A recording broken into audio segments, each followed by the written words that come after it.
আসসালামু আলাইকুম। সবাই কেমন আছেন? আশা করছি অনেক ভালো আছেন। সম্প্রতি ভারত আর পাকিস্তানের সীমান্তে যে উত্তেজনার সৃষ্টি হয়েছে, তারই প্রেক্ষাপটে কিন্তু ভারতের সেই দালাল টিভি চ্যানেল রিপাবলিক বাংলার ময়ূখ রঞ্জন ঘোষ কিন্তু বাংলাদেশকে নিয়ে কিছুদিন আগে একটা মন্তব্য করেছিল যে বাংলাদেশ আর বাংলাদেশ থাকবে না। সো সেই ডায়লগটা কিন্তু তিনি আবার এই পাকিস্তান প্রেক্ষাপটে কিন্তু আবারও বলেছে যে পাকিস্তান আর পাকিস্তান থাকবে না। সো দাদাকে আমি একটা কথাই বলতে চাচ্ছি, দাদা আপনি সবসময় এই কথাটা বলেন কেন? আপনি আগে আপনার দেশকে নিয়ে চিন্তা করেন যে ভারত থাকবে কি না। পাকিস্তান আর বাংলাদেশকে নিয়ে আপনার কোনো ভাবতে হবে না। আপনি যে একটা পাগল, একটা ছাগল, সেটা আমরা সবাই জানি। আমরা বাংলাদেশের সব মানুষ, সব নাগরিকরা জানি যে আপনি একটা পাগল, একটা ছাগল।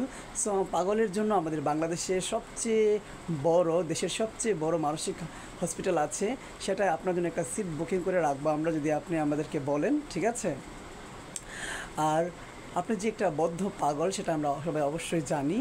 আর আপনি সব সময় বলেন যে বাংলাদেশ থাকবে না। সো আপনি কি রিসেন্টলি যে দেখেছেন আমাদের বিজিবি বর্ডার গার্ড আপনাদের আহ, আহ, আপনাদের বিএসএফকে কীভাবে শিক্ষা দিয়েছে?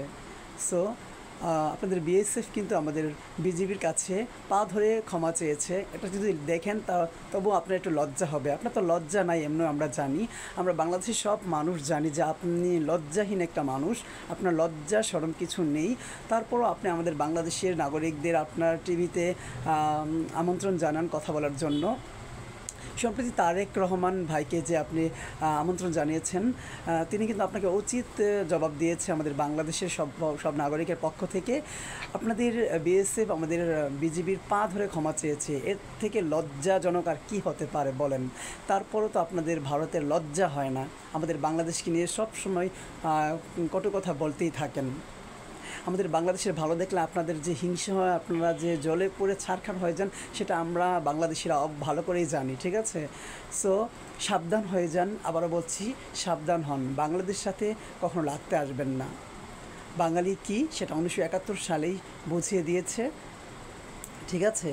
বাঙালিরা যুদ্ধ করতে করতে এখন এই পর্যন্ত এসেছে। সো বাঙালিদেরকে আর যুদ্ধের ভয় দেখাবেন না। আপনি আপনার ভারতকে নিয়ে ভাবেন যে ভারত থাকবে কি না। বাংলাদেশ কিন্তু অবশ্যই রয়ে গেছে। আপনারা বলেছিলেন যে বাংলাদেশ থাকবে না, বাংলাদেশ কিন্তু রয়ে গেছে। সো বাংলাদেশ কিন্তু কিছু হয় নাই।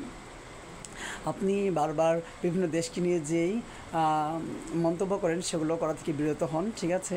আর ময়ূখ রঞ্জন দাদা, আপনি যে একটা পাগল সেটা আমরা বাংলাদেশের সব নাগরিকরা জানি। তো আমাদের বাংলাদেশের সবচেয়ে বড় মানসিক হসপিটাল পাবনাতে আপনার জন্য আমি সিট বুকিং করে রাখবো। যদি আপনি আসেন তাহলে অনেক খুশি হব। ধন্যবাদ সবাইকে, ভালো থাকবেন।